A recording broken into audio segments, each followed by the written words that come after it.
Okay, let's do a rundown of this thing. So it's a Jeep Rubicon Falken body off a ECX 10-1, the deadbolt.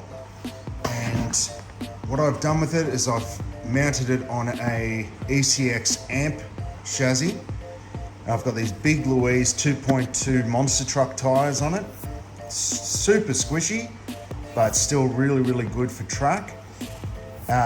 We've got to power these big tires, I'm running a 55 turn motor, and I will be running that on 2 and 3S. And surprisingly, with the right gearing, these things hoon along. I've got an eBay Banggood Spec ESC running on 2 and 3S, and I've got a Castle motor cooler mounted on top of it, which is just literally a fan. And I've got to put a receiver in it, but it should go after that pretty well.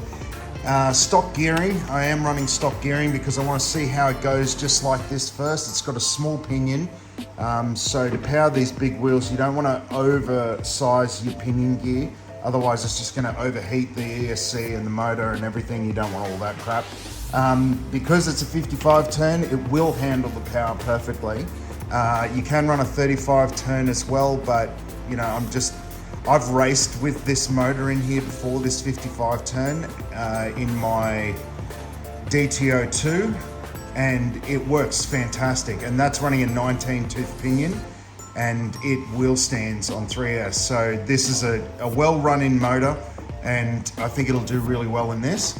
On 2S with a small pinion, I'm not going to get a lot of top speed, but I'll get a huge amount of torque. So I'll be able to do backflips and all sorts of stuff off standing stationary objects, things like that. But I mean, it is 2-wheel drive, so it's going to be really hard to even do that. This is going to be a race truck, so I have raced this truck before.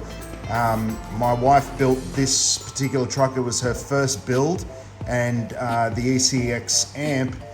For those who have driven them before, they will know just how nice they are to drive. They are super quiet, and when they're skimming along, you can barely hear them. They're that well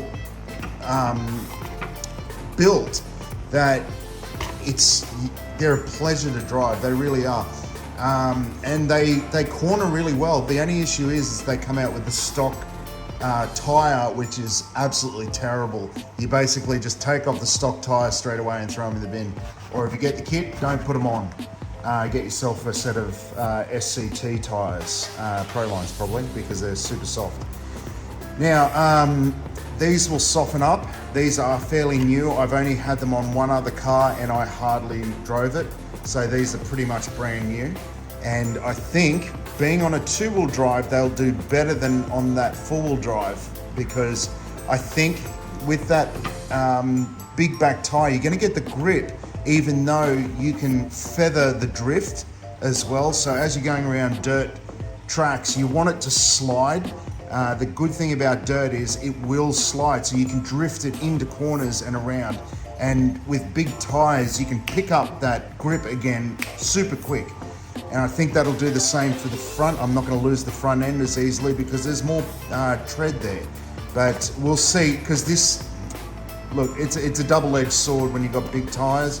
You can actually lose steering because they are so big, and because you've got that big tread pattern. If it's spinning really quickly into a corner, you're just going to drift off into the corner.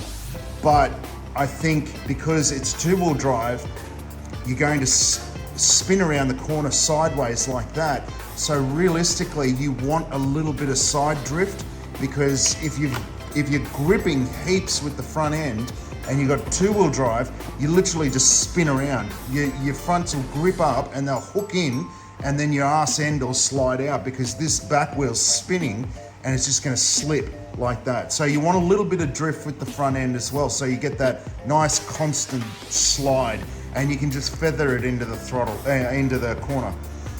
So yeah, we're going to get this guy going, and it's all hooked up. I just need to put a transmitter receiver in there, and bam, ready to hit the track this Sunday.